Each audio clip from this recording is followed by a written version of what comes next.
मित्रांनो, स्वागत आहे तुमचं आपल्या लोकप्रिय यूट्यूब चॅनलवरती। या यूट्यूब चॅनलला आपण जर सबस्क्राईब केलं नसेल तर सबस्क्राईब करून बेल आयकॉनला ऑल प्रेस करायला विसरायचं नाही। नमो शेतकरी योजनेचा 8वा हप्ता हा 20 तारखेला जमा होणार।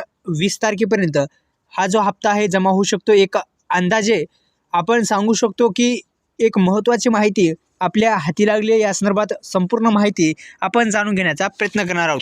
नमो शेतकरी योजनेचा 8वा हप्ता कधी येणार या संदर्भात आपण संपूर्ण माहिती जाणून घेऊ। येत्या 20 तारखेपर्यंत हप्ता येऊ शकतो आणि 20च्या पुढे पण ढकलू शकतो। या संदर्भात संपूर्ण माहिती या नमो शेतकरी योजनेच्या हप्त्या संदर्भात पाहूत। पण या यूट्यूब चॅनलला आपण जर सबस्क्राईब केलं नसेल तर सर्वांनी सबस्क्राईब करून बेल आयकॉनला ऑल प्रेस करायचं आहे। या संदर्भात संपूर्ण माहिती आपण या व्हिडिओच्या माध्यमातून जाणून घेण्याचा आपण प्रयत्न करू।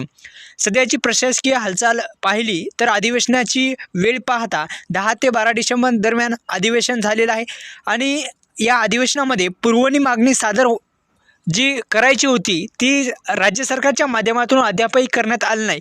आता हप्त्याला उशीर का होत आहे तर आपण पाहिलं तर प्रशासकीय हालचालीमध्ये सुरुवातीस आपण पुरवणी मागणी सादर करणं अधिवेशनामध्ये महत्त्वाचं असतं। त्यानंतर राज्यपालाची मंजुरी आणि नंतर GRची प्रक्रिया, अशा पद्धतीने शेतकऱ्यांच्या खात्यावरती एवढी प्रक्रिया केल्याच्या नंतर आणि निधी मंजूर झाल्याच्या नंतर हप्ता येत असतो। तर त्यानंतर काय झालं की नमो शेतकरी महासन्मान निधी योजनेचा 8वा हप्ता हा कधी येऊ शकतो तर 20 डिसेंबर पूर्वी कधीही शेतकऱ्यांच्या खात्यावरती येऊ शकतो। कारण की शेतकऱ्यांनी लक्षात घ्यायचं आहे शेतकरी मित्रांनो, याची प्रक्रिया थोडी आपण पाहिली तर प्रशासकीय प्रक्रिया पार पाडणं गरजेचं आहे। ते म्हणजे राज्यपालाची मंजुरी, GR येणं महत्त्वाचं असतो।